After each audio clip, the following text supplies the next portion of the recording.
Hi, I'm Julie, and this is Stamp with Julie Baum. Today we're going to be making this card.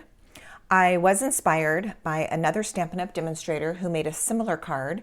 She called it a pop and flip card, which I think is quite appropriate because this beautiful, cute little part here pops open and flips when you open the card.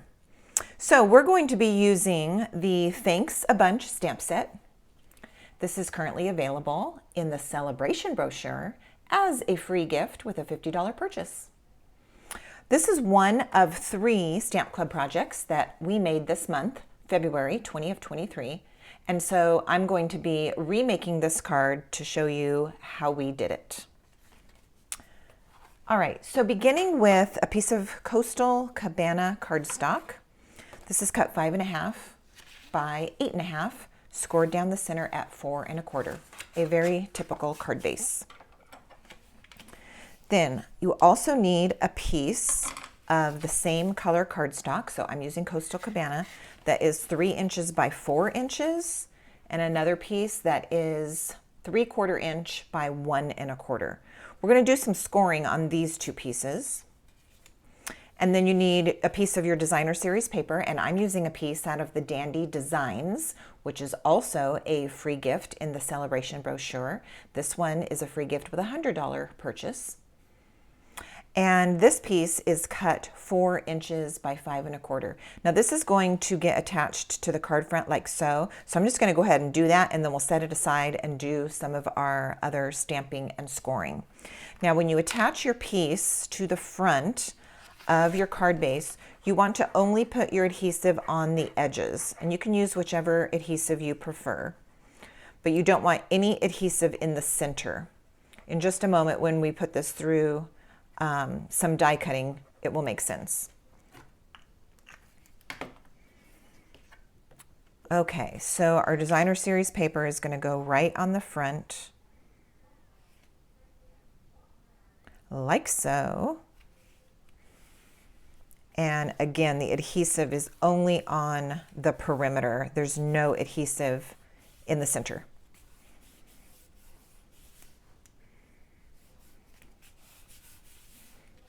All right, so I'm going to set that aside and let's do our scoring. I'm going to be bringing in my Simply Scored. You could also do your scoring with your Stampin' Trimmer using the scoring blade. All right, so here is my piece that is 3/4 inch by 2 1/4. I think I said that right. I might have said it differently in the beginning. Here's why. It's 3/4 by 2 1/4, and then you're going to score it at 1 1/4. And so that is what I've done here. I had already done it, but let me show you so you can follow along if you're stamping with me. So at 1 1/4, you're going to make that score line, and you will notice that it is not a fold in the center. Okay, you've got a shorter end and a longer end. That's what you should end up with. And then on this piece, we're going to lay it in here in a landscape direction and score at 1 inch, 2 inches, and 3 inches, like so. All right, we're done with our scoring, so we'll take the Simply Scored out of the way. And I'll go ahead and reinforce those creases with my bone folder.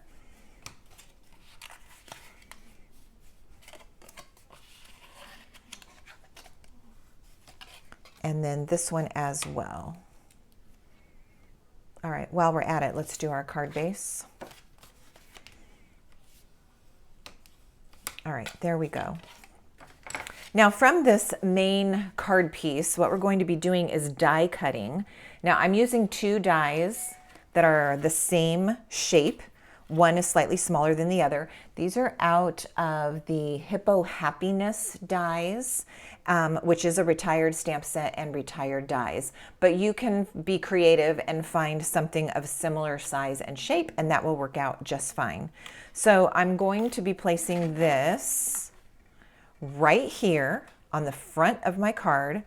And the only thing you need to be concerned about with placement is you do need 1 inch here because once we do the mechanism that creates the pop and flip, you don't want to be able to see that.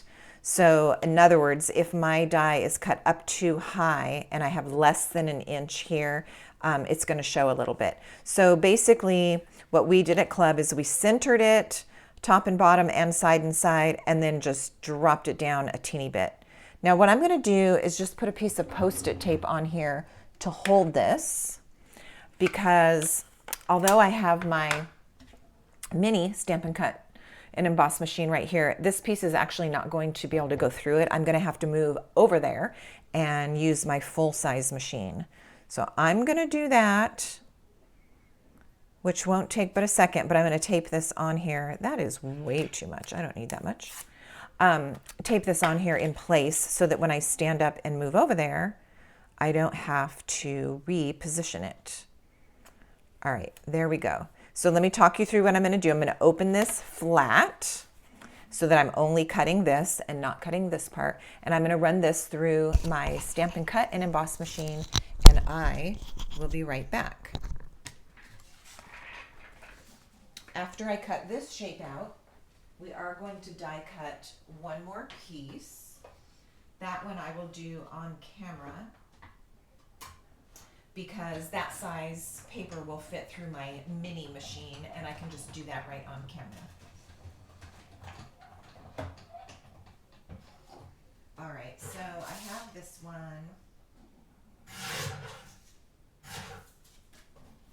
And I'll bring it back into view so you can see what we've done.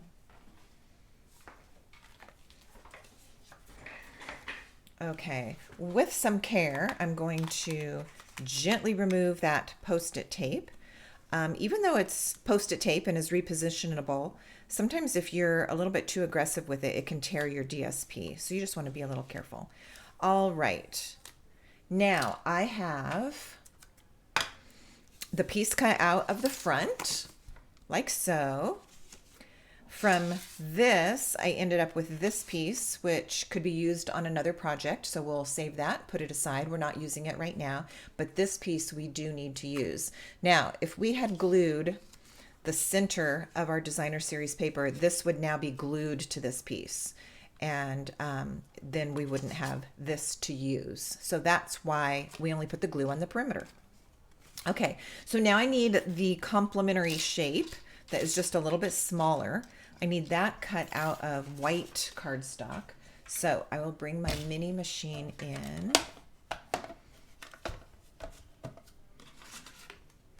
And a piece of white, a 1 plate, a 2 plate, my cardstock, and my die. Cover all that up with another 2 plate, and we'll run that through.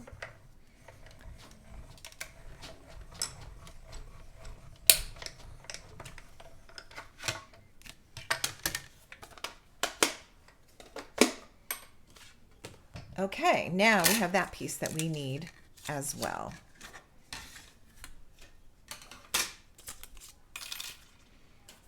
Okay, now we're going to do our stamping. So we've got a couple different things. Oh, we also need a white piece for the inside. So let me grab our white inside panel so that we can start stamping. I don't think I mentioned this piece at the beginning,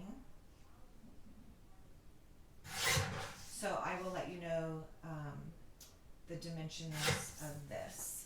This white panel for the inside of the card is 4 inches by 5 1/4 inches. And now we can start our stamping.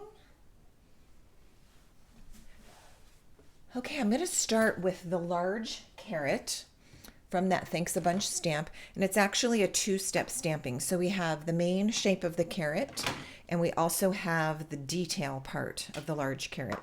All right, so I will tell you this, that typically when I do 2-step stamping, I like to stamp the main image first and then the detail on top of it. But I've worked quite a bit with these carrots, and on this particular stamp, I like to do the reverse order.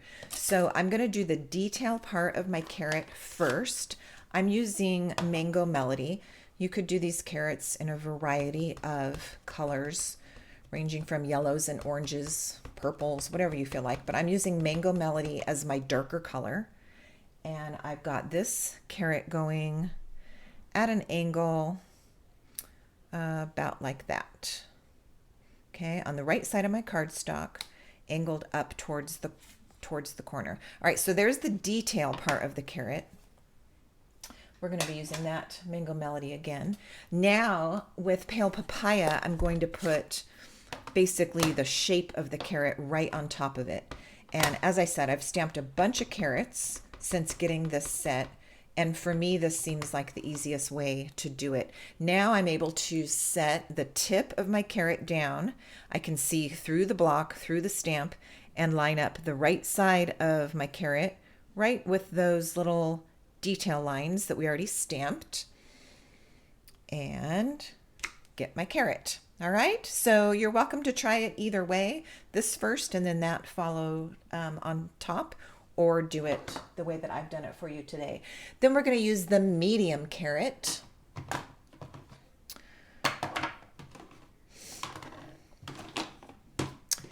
And that Mango Melody ink again. I'm going to stamp 2 medium carrots over here to the side.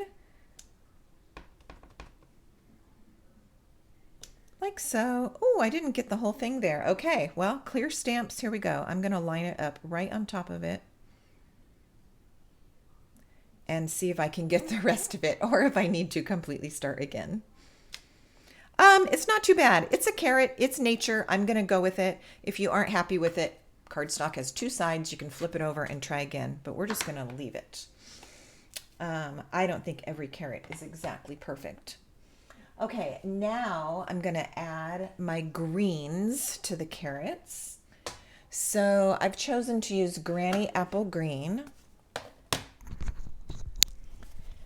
And for the first image, I'm using this kind of big leafy image.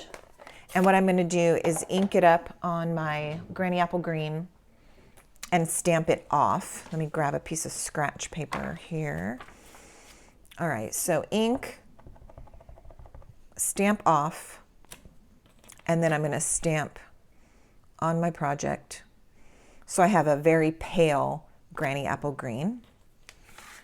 All right, and then this little kind of sprig, this is great on top of the carrots. This is, to me, more realistic of what the carrot tops look like.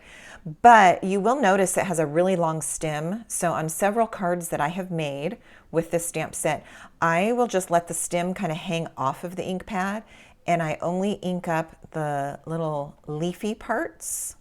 That way when I go to stamp on here, I don't accidentally get this long green stem down here where I don't want it. So this way I won't get any stem at all. I'm just going to do this full strength ink this time right on top of my first leaf, like so. All right, let's do that 2 more times. And I'm going to line it up with the top of this carrot this time. And 1 more time. And I am doing something that I usually tell my stamping students not to do, and that is stamping with photopolymer without something under my cardstock. So I'm definitely going to bring in my cushion, my little mat, for the rest of my stamping. Okay, now I need some words, so I'm going to use Everything is Coming Up Carrots, and this is going to be stamped in Coastal Cabana ink. This is going right at the bottom center of my card.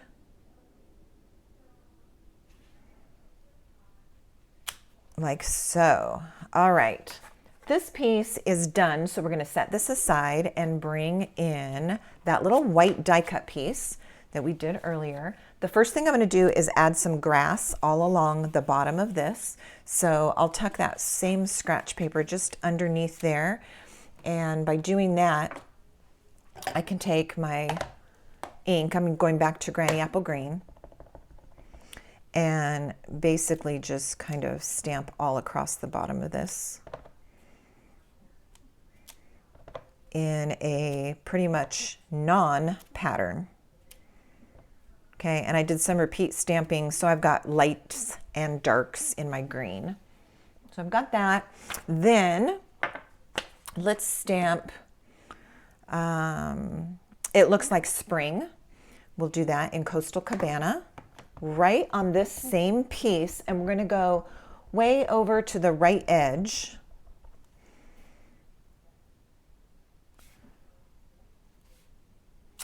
Like that.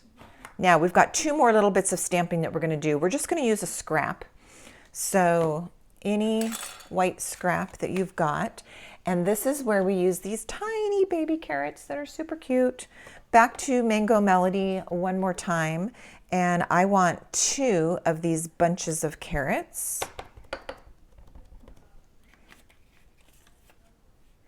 I left enough room at the top that I can add some green. And there is this tiny little bunch of green carrot top, which is cute. I've done this a couple times and I like the way it looks, so I'll do it for you here. So I do my first stamp with it full strength from the ink pad.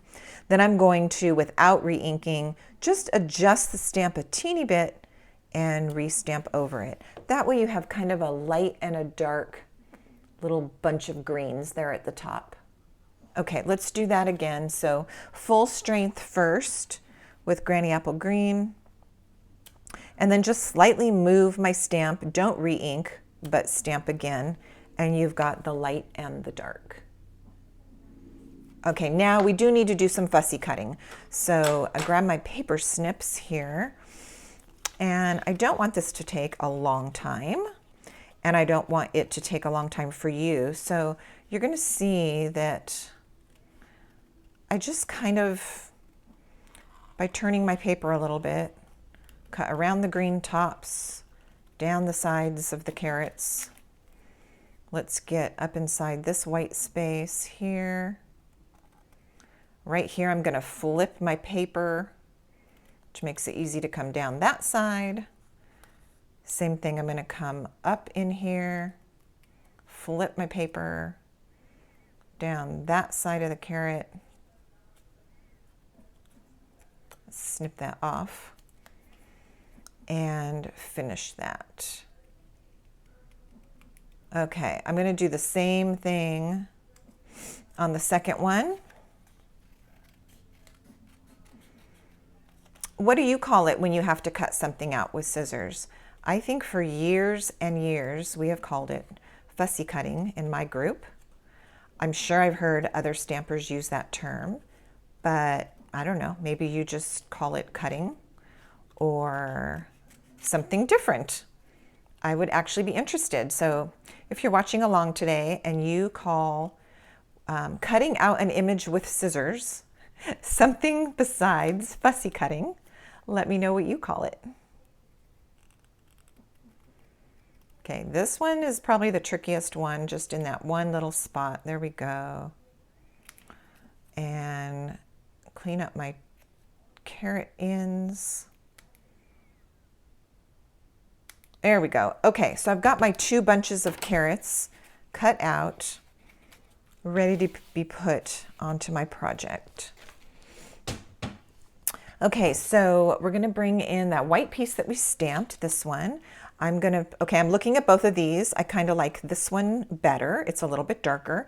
And so I'm gonna use this one as my first image, and it's gonna get attached flat. It's not that I don't like it, I just think that one is a little bit better. So I'm gonna put that one down. And then for this one, I'm going to use a mini dimensional. Just pop it up a teeny bit.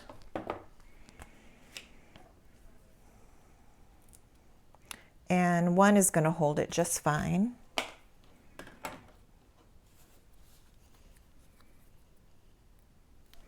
And this one's going to go at a little bit of an angle, kind of like that. All right, this whole piece is going to get attached to our Coastal Cabana die cut that came out when we did the very first step. So I'm just going to center that onto the die cut. And that piece is ready to go. All right, now it's time for the mechanics. So we'll set this aside, let that glue dry. I'm going to go ahead and put this on the inside so it can be drying also.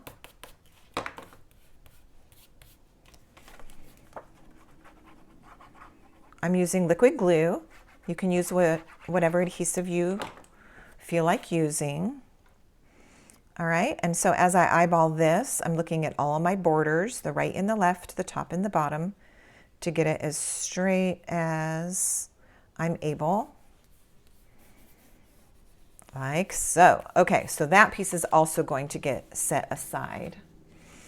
So take this piece that we already scored and burnished the folds, and what we're going to do is apply some tear and tape. We're going to use a strip all the way along one edge at the edge. I like to use my little metal ruler and give that a very crisp tear right there. And then in this bottom panel, we need to do the same thing, but not on the end. Instead, you're going to move it up a level and put it right here near that crease.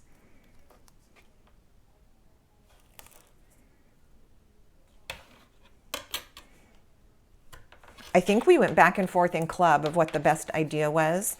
And only because I don't want to get to a point and have to redo anything, I'm going to go ahead and put one on the end here. Once we put this together, we'll determine together if we needed that extra piece right there. Okay, you can help me vote. All right, let me close some of these ink pads so I don't inadvertently end up sticking my project into them or my hands. And bring in our card base. This is where we're going to begin to put it together. Okay, so this is going to be like a little box like this. And the first thing that I'm going to do is take this one on the end, remove the backing paper. So now the sticky is exposed, and I'm going to lay it down. I'm centering it between the right and the left, also between my little die cut here. And I'm going to lay it down right flush with the score line, with the fold in the card. So there, we've done that. Okay, now that is attached. Then I'm going to remove, see, I think this one would have held it just fine, but this one might be a little overkill, but at the end of the day, in this instance, extra might be safer. So I'm going to go ahead and remove both strips. And then this is so great. Instead of fiddling with it like this and trying to get it to stick, just have your card open. This is folded, and all you're going to have to do is shut the card and get those sticky edges to attach. And now they are attached to the top part of the card, like so. Okay, now it's just time to add our little pop-up piece, this little guy. That's where this comes in.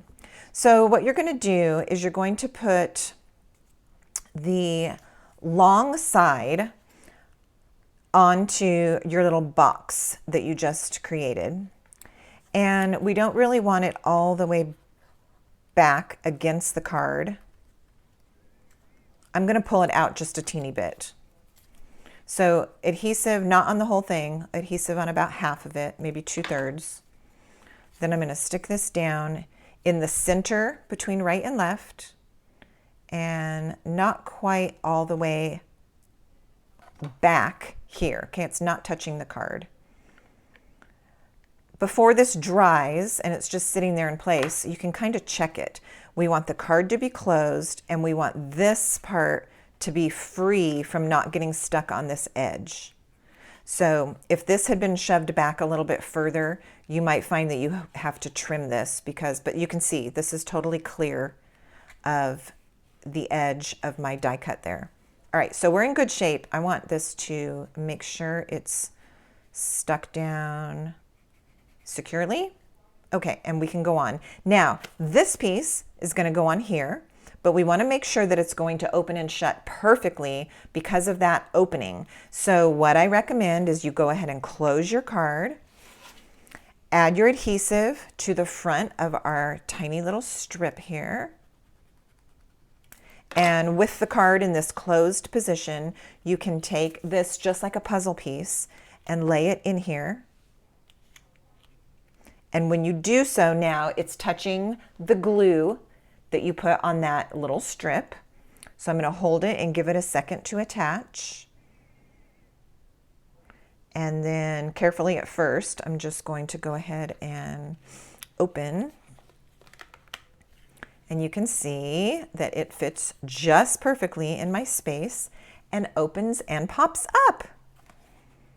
So there we have our little card. Now there's one more thing I'm going to do to this one, and that is add a little bit of ribbon trim onto the side here. So I have our crinkled seam binding ribbon. I don't need a long piece, but I do need enough to tie a bow. So I'm going to trim off a piece. If you're confident in tying it with it still on the bolt, you can definitely do that. It's probably a way to save some ribbon, but for the ease of this demonstration, I went ahead and cut a piece. I'm going to slide it in right here. Just tie a simple bow.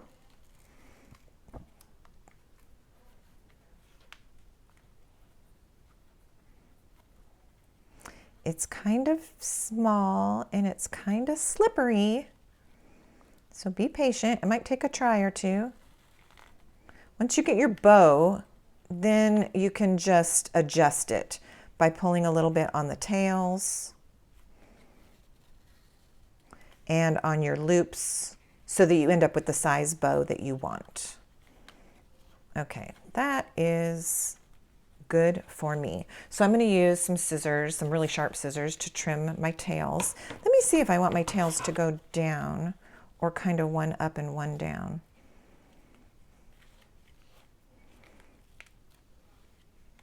I think we'll go this way. So I'm just going to tug it a little bit, get it going in the right direction. And trim and trim.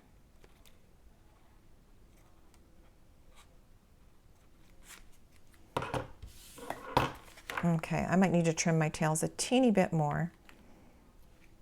Then I'm also going to show you two other cards that I did with the same design, just to broaden your horizon, hopefully inspire you. All right, there we have it. Okay, it looks like spring, pops open, and looks super cute sitting on a desktop or counter. Okay, here is another one. Same design.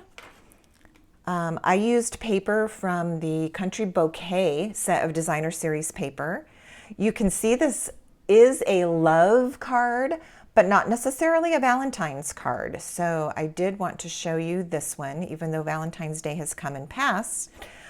It still is a super sweet love card and doesn't have to be done in reds and pinks and all of that. Now, I did make this one before Valentine's Day, so it says Valentine's, but you could certainly have it be for another occasion.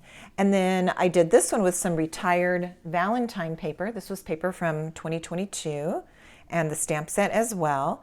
And I like how that one came out also. So there you have it. That was our one of 3 projects from Stamp Club in February of 2023. And go ahead and look for the other videos showing project number 2 and project number 3.